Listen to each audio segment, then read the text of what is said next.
The center of this circle is O. And I apologize if I'm a little out of breath. I actually did some pull-ups. Anyway, the center of this circle is O.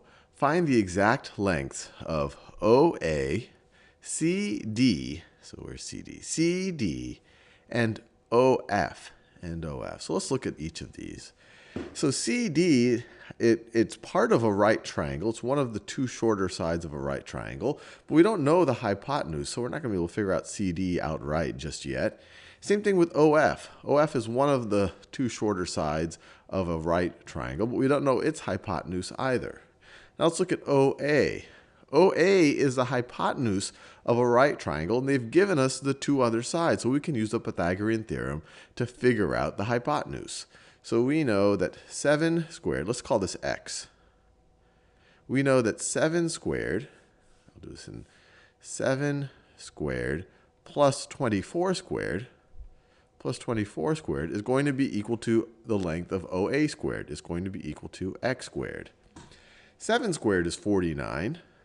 And 24 squared, let's do a little multiplication right over here to figure out 24 times 24. 4 times 4 is 16. 4 times 2 is 8 plus is 96. And then 2 times 24 is 48. Add them together. We get 6. 9 plus 8 is 17.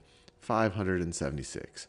So 49 plus 576 is equal to x squared. And so let's think about what this is going to be. This is going to be the same thing as 50 plus 575. I just took one away from this and added one here. So 50 plus 575 is 625. So 625 is equal to x squared. And you might recognize that 25 times 25 is 625. So x is equal to 25. And if you don't believe me, you can multiply that out on your own.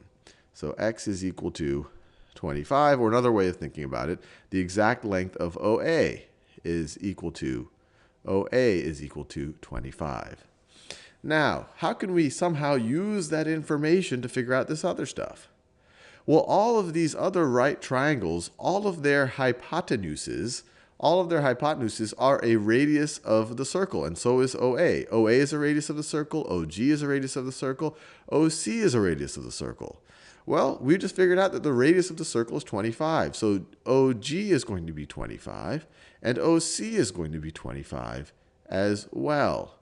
So now we just have to apply the Pythagorean theorem a few more times.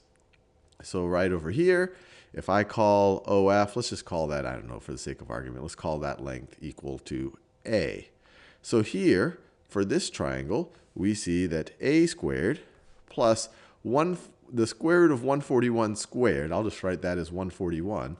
So plus 141 is going to be equal to 25 squared, which we already know to be 625. Is going to be equal to 625. If we subtract 141 from both sides, see, where do we get? So if we do 625 minus 141, we get 5 minus 1 is 4. And then let's get 12 here, and then put a 5 there. 12 minus 4 is 8. 5 minus 1 is 4. So we get 484. So we get A squared is equal to 484. 484. So what squared is equal to 484?